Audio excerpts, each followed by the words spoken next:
সারাদিন ঘুমাচ্ছ, ঘরে কিছু নেই, বাজারে যাও আর কিছু কিনে আনো। বাজারে কি নিয়ে যাব? আমার কাছে তো কোনো টাকা নাই।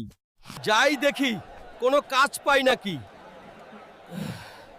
বউয়ের জ্বালায় একটু শান্তিতে ঘুমাতেও পারি না। ওইখানে মনে হয় কাজ পাওয়া যেতে পারেছে। স্যার, এখানে কি কোনো কাজ আছে? আমাকে একটা কাজের ব্যবস্থা করে দিন, আমি কাজ করব। হাল্ক, টয়লেট পরিষ্কার করার করলে আমি তোমাকে 10,000 টাকা দেবো। ঠিক আছে স্যার, পরিবার চালাতে সব করতে হয়। সালার বউ, তোর জন্যই আমার টয়লেট পরিষ্কার করা লাগতেছে। সালার জীবনের কি জন্য যে বিয়ে করছিলাম। স্যার, সব কাজ হয়ে গেছে অফিসের। এখন আমার বেতন দেন, অনেক পরিশ্রম হয়েছে। নাও হাল্ক, পুরো 11,000।